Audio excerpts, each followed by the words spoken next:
United in protest against discrimination, the protesters are sympathetic to the plight of Muslims living in India. Some are being excluded from citizenship through the Citizenship Amendment Act. The CAA, as it's known, combined with the NRC, the National Register of Citizens Act, is primarily designed to target minorities, but Muslim people in particular in India. It is going to render stateless over 2 million Muslims in Assam. Politicians and celebrities demonstrated their support. All people, irrespective of their religion, irrespective of their richness or poorness, irrespective of their gender, they all must be treated equally. And that is what the stance should be. Today's march is about coming together, putting aside the differences and standing together as one human race for the good of every single being. Similar demonstrations have also been held in Johannesburg and Cape Town. Yugeshan Pillay, SABC News, Durban. Let's speak to the organizer of that protest, Faizel Sulaiman. Thanks so much for your time. He's joining us via Skype. How was the march? Yes, thank you for having me. A wonderful turnout, and 1,000 people. People across the religious divide, from various races and social classes.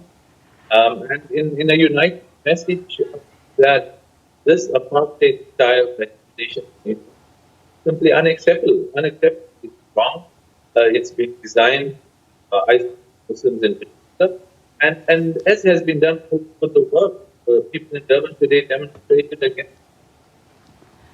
Faizel, India's government, which is led by the BJP, which is a Hindu nationalist party, has said that this bill is there to assist those fleeing religious persecution, minority religions as well, and don't seem to understand what the criticism about. Do you think that's a genuine response?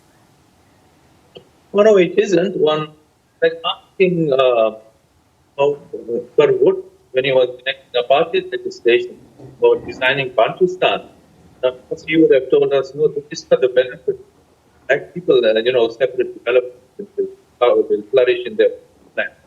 No, this is an amendment to previous legislation that was meant to naturalize people who had flown over decades the persecution in China, in Sri Lanka, in Myanmar, Burma, etc.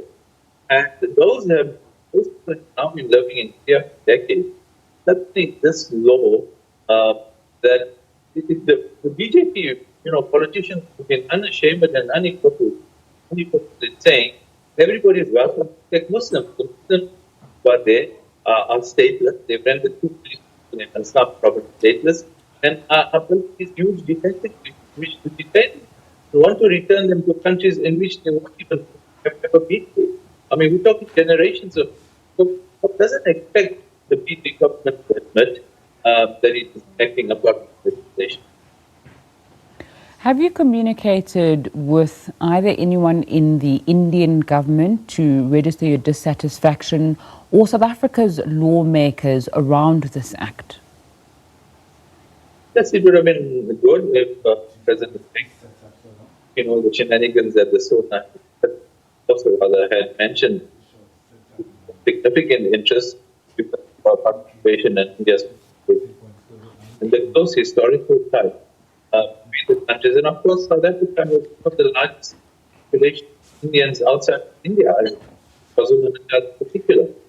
When the marches were held, as introduction in Johannesburg and Cape Town, right after the Indian refused to come and accept the memoranda that we had and wanted to be presented to them.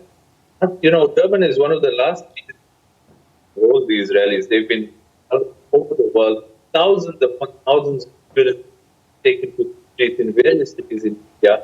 So the government of the BJP knows very well that human rights over the world. This is not news to them. And this is quite important. Thank you so much for your time on SABC News this evening. Faizel Sulaiman, the organizer of that march.